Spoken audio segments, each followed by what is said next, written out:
Shalom Aleichem, mes chers amis, j'espère que vous avez passé de bonnes fêtes de Shavuot. Alors, ce Shabbat, Parashat Nasso, on va voir rapidement une idée très très intéressante que va nous développer le Rav Abergel. Parashat Nasso, ce Shabbat-là est un Shabbat important, on appelle ça Shabbat Hatan.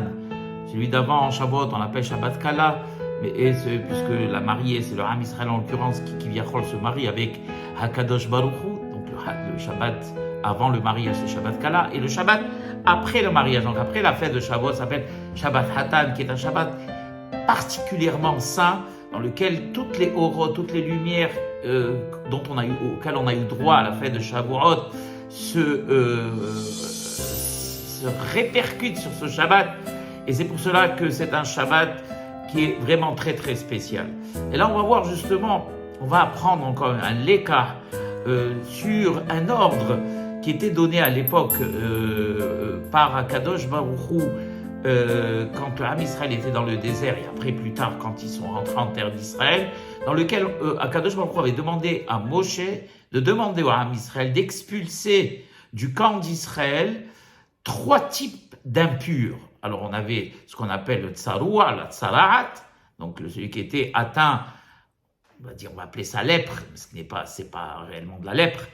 Et on sait que la tsaraat s'attrapait parce que quand on était médisant, on était méchant, donc c'était des atteintes qui touchaient au début les murs des maisons, et ensuite qui touchaient les habits, et ensuite qui touchaient la personne. Donc cette personne était bannie du camp d'Israël, on l'expulsait pour qu'il puisse réfléchir à ses actes, puisse être Hoser Bitshuva, et une fois guéri, il était réintégré. Et nous avions le deuxième type d'impureté, moins sévère que le premier, qui était ce qu'on appelle le zav, celui qui était atteint de flux corporel, ou assimilé à ça également, on avait la nida, celle qui avait eu donc ses menstruations, ou nous avions ce qu'on appelle tumat yoledet, celle qui venait d'accoucher, c'est que même celle qui vient d'accoucher doit se séparer de son mari. Et le troisième était ce qu'on appelle tmémet, celui qui avait été en contact avec un mort, et lui aussi ne pouvait pas rester dans le camp d'Israël. Tout simplement parce que à l'intérieur du camp d'Israël, il y avait la Shekhinah, donc il y avait la présence divine, et bien évidemment, là où il y a un roi, tout doit être nickel, tout doit être propre. On voit à Mavdil, quand un roi, Bassar Vadam, vient dans une ville, alors on nettoie la ville, un mois avant on fait des travaux, tout doit être nickel, propre. Eh bien c'est exactement la même chose. Il n'est pas possible qu'il y ait des impurs dans le camp d'Israël. La Shekhinah et donc la présence divine n'auraient pas pu y résider. Qu'est-ce que cela nous apprend, et quel est le parallèle que le Hacham ici va faire entre ces 3 formes d'expulsion, d'impureté, leur expulsion, leur sévérité, et une Mishnah de Pirkei Avot qui nous dit la chose suivante. C'est la Mishnah 19 du Pérek 5 de Pirkei Avot qui nous dit comme ça: Kol mishesh beyado shlosha dvarim, tout celui qui est possesseur de ces 3 choses-là est peut-être un disciple de Abraham Avinu, et tout celui qui est possesseur de 3 autres, donc on va avoir défauts contraires à ses qualités premières qu'on va citer, lui était un élève et un disciple de Bilham. Tout le monde connaît Bilham, le rachat. Alors quelles sont les qualités pour faire partie des disciples de Abraham Avinu? Aïn Tova, donc un œil bienveillant, Ruach Nemucha, l'humilité, être humble, et Nefesh Shefela, on appelle ça l'abnégation, ou moi je dirais plutôt être en retrait par rapport à l'excès des plaisirs. Des plaisirs tant sur le plan sexuel que sur les autres plaisirs de la vie. Par contre, à contrario, ces défauts majeurs qui sont vers le contraire de ces qualités, eux nous font faire partie des élèves de Bilham al-Rasha. Donc à la différence de Aïn Tova en Aïn Ra, qui est la médisance, la méchanceté, la mesquinerie, ne pas supporter le succès des autres. Nous avons aussi l'arrogance, l'orgueil. Donc quelqu'un, à la différence des élèves d'Abraham Avinu, un élève de Bilham est quelqu'un d'orgueilleux, de prétentieux. Et la troisième chose, c'est toujours cette recherche, être insatiable recherche de la volupté, des plaisirs de la vie, de toutes sortes de plaisirs de la vie, à la différence de l'élève d'Abraham qui, lui, est reclus et se retient, est en retrait de tous ses plaisirs. Les hachamim du Moussar, donc de la pensée juive, nous apprennent que chaque défaut a ses racines. Vous savez, c'est comme une plante. La plante, elle ne pousse pas si elle n'a pas déjà fait en terre des racines par lesquelles elle va puiser tous les sels minéraux qui vont lui permettre de grandir. Un arbre ou quelque plante que ce soit, eh bien, a besoin justement de planter ses racines pour pouvoir se nourrir à partir de la terre. Eh bien, les défauts, quels qu'ils soient, eux aussi, ont besoin d'une base à partir de laquelle ils vont malheureusement évoluer. Les qualités, également. Les qualités, c'est pour ça qu'on travaille sur soi, c'est pour ça qu'on se nettoie le plus possible, c'est pour ça qu'il est marqué Surmera Va'asetov, pour pouvoir arriver au bien, il faut écarter, travailler sur soi, se purifier, s'améliorer pour pouvoir construire le bien. Bien malheureusement, les défauts, eux aussi, ont besoin d'une racine à partir de laquelle ils vont proliférer. Malheureusement, c'est ce qu'on appelle des mauvaises herbes. Et pour chaque type d'impureté, puisque rien n'est fortuit, on le sait, toute atteinte, quelle qu'elle soit pour le Metzora, soit pour le Zav, soit pour le Tmémet, même si on dit qu'on s'est retrouvé soudainement, fortuitement devant un mort, et ça nous empêche de rentrer au Beth Amikdash, qui est une punition.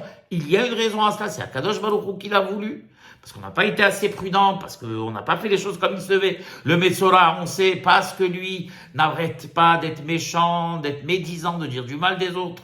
Alors on va le couper du monde, et pour le couper du monde, Akadosh Baruch Hu va lui envoyer justement ces atteintes dermatologiques, et le Zav, disent les Hachamim, c'est les excès de plaisir. Alors, pour le Tmémet, donc pour celui qui a été expulsé parce que c'est, on va dire, la forme la plus légère d'impureté et de punition, parce qu'il avait été en contact avec le mort. Alors, pour lui, la racine de cette impureté, c'est ce qu'on appelle le Ain Ra. Quelqu'un qui est mesquin, quelqu'un, quand on dit voir d'un mauvais œil, c'est-à-dire ne pas ouvrir son œil complètement. Et vous savez que l'œil permet de capter des lumières et des images et de les introduire à l'intérieur de notre cœur. Et le mesquin, c'est celui qui ne veut pas justement ouvrir son œil le plus grand possible et qui ne laisse pas rentrer justement l'amour du prochain, qui est toujours à regarder avec ce qu'on appelle le bout de la lorgnette. Et il ne comprend pas que chaque chose, ils nous disent les hachamim qu'on ne touche pas à ce qui est réservé à son prochain, ne serait-ce que d'un cheveu. Tous les succès des autres, eh bien, sont des succès qui leur sont réservés en fonction de leur attitude, en fonction de leur mérite, en fonction de leur mission sur terre, etc., etc.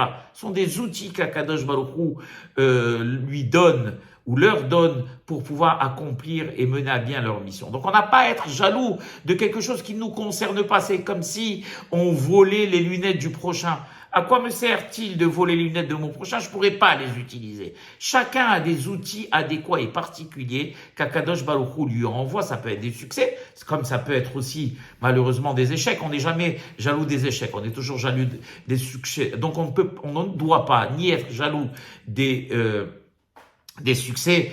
Et quel est le rapport donc avec le mort? Eh bien, les Hachamim nous expliquent dans la Gemara qu'on avait un très grand sage qui s'appelait Rav et qui est rentré une fois dans un cimetière et qui a essayé de comprendre d'où venaient tous ces morts. Pourquoi étaient-ils enterrés? Quelle a été la cause première de leur mort? Et grâce, vous savez, les Amoraïm étaient très saints et ils arrivaient à questionner et à savoir le fond des choses. Et donc, grâce à ces Yehoudim, à des non-saints, il avait réussi à poser la question à tous ceux qui étaient en terre et il lui avait avoué que 99% des personnes qui se trouvaient là étaient mortes à cause du Ain Hara.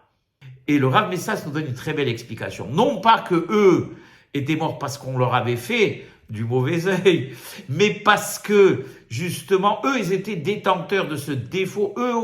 C'était eux qui étaient méchants, qui faisaient du mauvais œil aux autres. Et quelle est la conséquence d'être mesquin et d'être envieux et de faire du mauvais œil?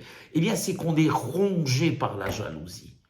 Et les Hachamim nous disent que la jalousie ronge les os, empoisonne la vie et la personne se décompose. Et donc, elle n'a pas une longue vie. Quelqu'un qui est tout le temps à se ronger les sangs, à être malheureux, à ne regarder que l'assiette de son voisin, ne se construit pas, n'avance pas. Et ça a des conséquences même sur son physique. Rahman al-Itzlan. Il se consume intérieurement, à la différence quelqu'un de zen, de serein. Lui, tout fonctionne, sa biologie fonctionne, ses cellules fonctionnent, tout fonctionne, son corps fonctionne. Il va de l'avant, il est énergique, il ne regarde pas ce que fait son prochain. On comprend, pour conclure, que le Aïnara est à l'origine de l'impureté du Tmé Met. Abraham, qui était quelqu'un de généreux, qui était quelqu'un qui voyait le bien partout, qui aimait tout le monde, qui rapprochait tout le monde. Et donc, pour pouvoir faire partie, bien sûr, des Talmidim de Abraham, il faut être détenteur de ces qualités, de générosité, de gentillesse, de bienveillance. Et c'est une mida très importante, une qualité très importante que cette bienveillance qui sont dans les racines du Ham Israël. On va passer maintenant au deuxième défaut majeur, auquel on doit travailler tous, parce qu'on est tous à des degrés différents, détenteurs en petite quantité ou malheureusement en grosse quantité de ces défauts. Ça ne concerne pas que les autres, malheureusement. On a tous des crises d'envie, on a tous des petites crises de jalousie sur lesquelles on doit travailler avant que ça prenne racine et que ça se développe pour devenir un défaut qui prend beaucoup de place et qui peut nous pourrir la vie et nous rendre, on va dire, détestables aux yeux des gens. Le deuxième défaut qui est Ruach Gvoa, ou ce qu'on appelle l'orgueil, ou ce qu'on appelle la prétention, penser qu'on est toujours mieux que les autres, et avec la tsarat. Donc vous savez que le défaut majeur, Kadosh Baruch Hu, il dit que s'il y a vraiment un défaut qu'il exerce, qu'il déteste, qu'il est, c'est l'orgueil. Parce qu'il n'y a qu'un seul être dans l'univers qui peut être orgueilleux, eh bien c'est qui Ga'a, c'est Hakadosh Baruch Hu. Parce que lui, vraiment, Baruch Shemo La'ad, a des raisons de s'enorgueillir. Il a créé le monde, il nous a créé, il a toutes les qualités, il a la toute puissance. Donc, Emet, il a des raisons, lui, d'être d'être guéé. À la différence de l'homme qui n'est que mitipas roha, qui est fait à la base d'une goutte putride et qui va, retourner à la terre d'où il vient, et donc qui est quelqu'un de fini, plein de défauts, qui est faible, qui est en même temps fragile, qui est faillible. Donc de quoi pouvons-nous nous vanter ou nous sentir supérieurs aux autres? Nous sommes tous logés à la même enseigne. Donc le roi Gvora, qui veut dire l'orgueil, la gasout roi, la prétention, la méchanceté, lui, il est à l'origine de Tum'at Sarat, qui est l'impureté de la lèpre, les atteintes dermatologiques. C'est quoi la Sarat? C'est dire du mal des autres.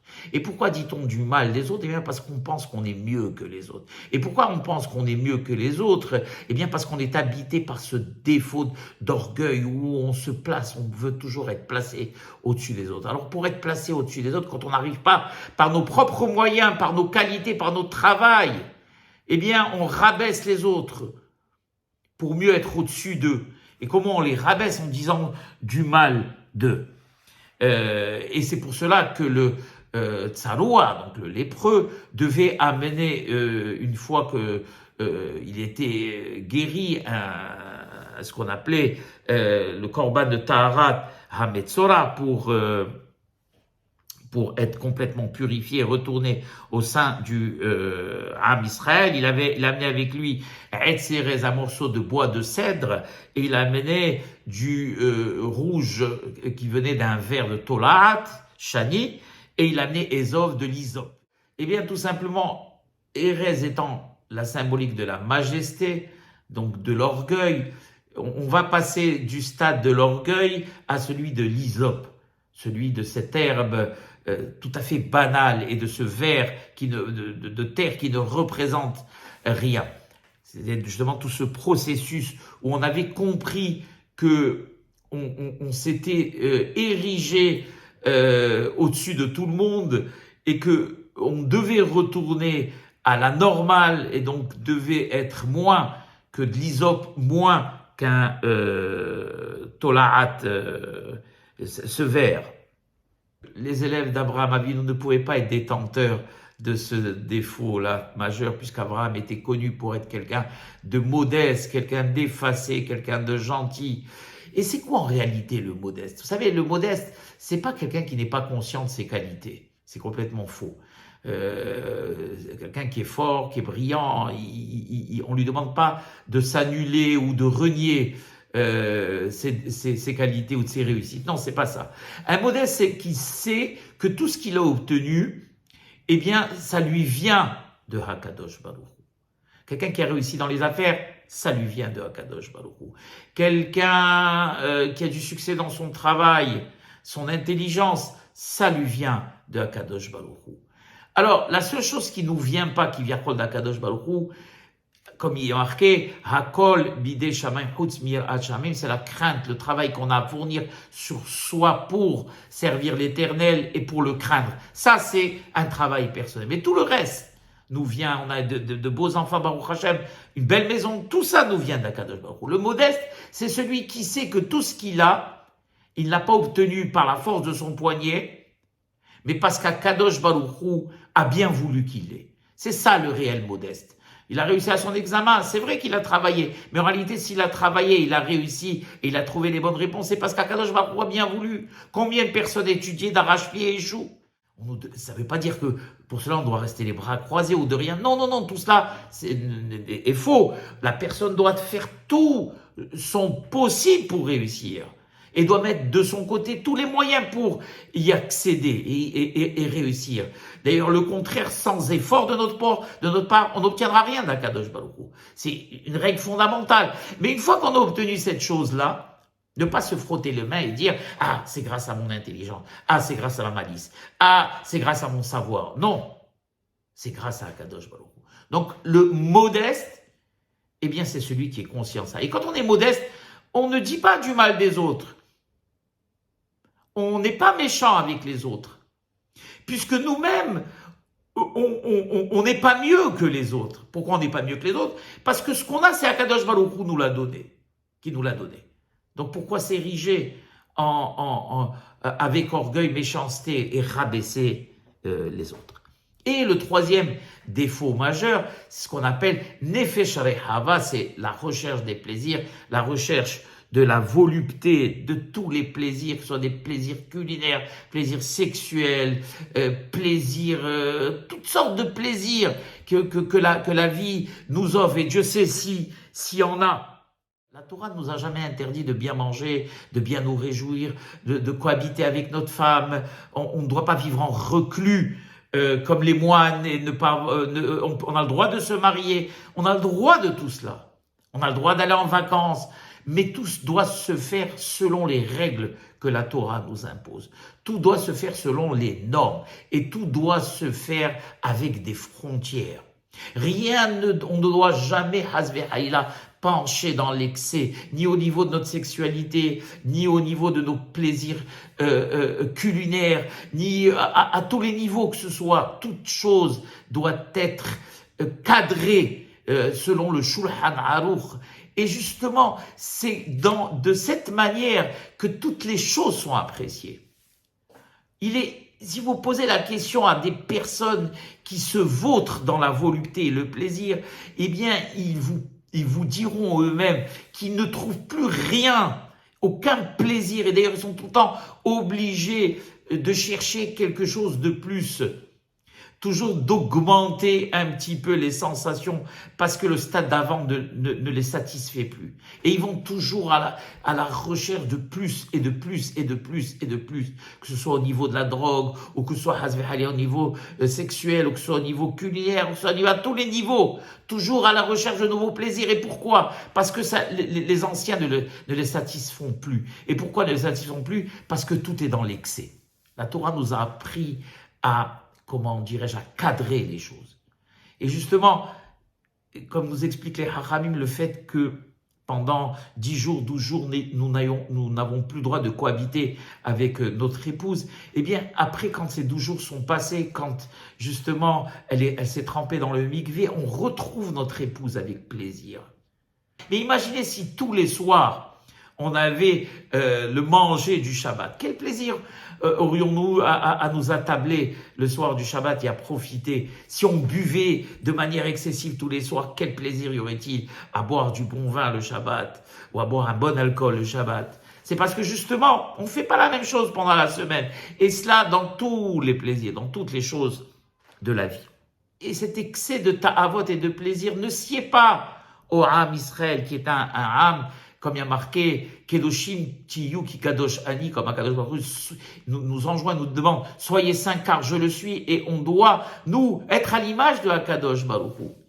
Kedoshim Tiyu, Prushim Tiyu, nous dit Rashi. Prushim, ça veut dire écarter des excès, écarter des plaisirs à l'excès. Être à un niveau où on est différent de la bête Hazve Halila. On est des êtres humains et à ce titre, on doit savoir se comporter comme tel. La morale qu'on va retenir de ce cours, c'est, on a vu le parallèle entre ces trois formes d'impureté, ces trois défauts principaux, majeurs, malheureusement graves, qui font qu'on n'est pas les dignes descendants d'Abraham, de Isaac et de Jacob, qui sont la médisance, qui sont la recherche perpétuelle des plaisirs et qui sont l'orgueil, eh bien, de la même manière qu'on expulsait ces impurs du camp, on doit expulser ces défauts de l'intérieur de notre corps. Il y a marqué dans la Torah, où Akadosh Baruch Hu, il a dit et ils me construiront un temple et je résiderai. Normalement, il aurait dû dire Betocho à l'intérieur de ce temple. Or, il y a marqué Betocham au pluriel. Je résiderai à l'intérieur d'eux au pluriel. Pourquoi? Eh bien, parce qu'en réalité, le temple de chaque juif, c'est son corps. Et Akadosh Baruch Hu, il réside à l'intérieur de chaque corps. De chaque corps d'un juif, Akadosh Baruch Hu réside. Et vous savez que la Kedusha ne réside que dans un endroit où il n'y a pas de Touma. La Touma, donc l'impureté, chasse cette Kedusha. Pour qu'Akadosh Baruch Hu veuille nous faire l'honneur de résider à l'intérieur de nous, comme il résidait à l'intérieur des tzadikim, il faut qu'on chasse toute cette impureté. Et chasser cette impureté passe par l'expulsion de ces défauts majeurs, qui sont justement ces défauts que nous avons cités. Si on chasse, si on travaille sur nous-mêmes, c'est pas facile. C'est pas un travail facile, c'est un travail de tous les jours. Si on arrive à expulser, eh bien, de notre personne, de notre corps, ces défauts graves, non seulement on est les dignes fils d'Abraham Avinu, mais en même temps, on pourra avoir l'honneur de profiter, de jouir dans notre intérieur de la présence divine de la Shekhinah. Il y avait un très grand tzaddik qui s'appelait Rabbi Eliezer Askari. Rabbi Eliezer Askari est un tzaddik qui vit à l'époque du Harizal, qui était d'une sainteté hors du commun. On raconte qu'un jour, à la Iloula de Rabbi Shimon Bar Yochai, le Harizal s'était levé et avait pris Rabbi Eliezer Askari, qui était un simple shamash, personne ne faisait attention à lui, et s'était mis à danser le Harizal avec lui au milieu de la piste. Alors, les élèves, un peu étonnés, parce que Rabbi Eliezer Askari était quelqu'un d'assez effacé, quelqu'un qui n'était pas d'apparence brillante, qui n'était pas d'apparence un grand tzaddik, qui était entre guillemets un tzaddik nista, un tzaddik caché. Il lui pose la question, Rabbi, qu'est-ce que vous avez vu? Pourquoi vous avez dansé avec Rabbi Eliezer? Pourquoi l'avoir choisi à lui? Alors, le Harizal nous dit sur Rabbi Eliezer Askari, il dit à ses élèves, comment n'aurais-je, j'ai bondi pour danser avec lui. Parce que tout juste avant, les élèves n'avaient pas les yeux d'Harizal, tout jusqu'avant, j'ai vu Rabbi Shimon Bar Yochai venir lui-même le jour de Saïdoula et danser avec lui. Alors qui suis-je, moi, pour ne pas danser avec lui? Voilà qui était Rabbi Eliezer Askari. Imaginez un peu cette sainteté. Et lui nous dit, Ki Hashem Elokecha mitaler bekerev mahanecha. Car l'Éternel, ton Dieu, passe ou réside à l'intérieur de ton camp, bekerev mahanecha. Kerev en hébreu veut dire l'intérieur. Et il dit, le Rabbi Eliezer Askari, que Kerev, c'est le lève, qui est au centre du corps, donc au centre de notre camp. Qui sont les 248 membres, le Ramah et Varim. Et après, il y a marqué, Veloir ebecha erva davar veshavnia halecha. Et que Akadosh Baruch Hu mitalech bekerev mahanecha. Akadosh Baruch Hu se promène à l'intérieur de ton camp, donc à l'intérieur de ton corps. Et s'il voit quelque chose qui le dégoûte, ou quelque chose qui viachol, si on peut dire ça, pour Akadosh Baruch Hu, ou quelque chose qu'il exerce, ou qu'il est, veshavnia halecha, il quittera ce camp. Eh bien, Ra'ervat d'avoir une abomination, quelqu'un qui est bourré de ses défauts, qui est orgueilleux, qui est prétentieux, qui est méchant, qui est envieux, qui est tout le temps à se vautrer dans les plaisirs. Akadosh Baruch Hu n'a rien à faire à l'intérieur de lui.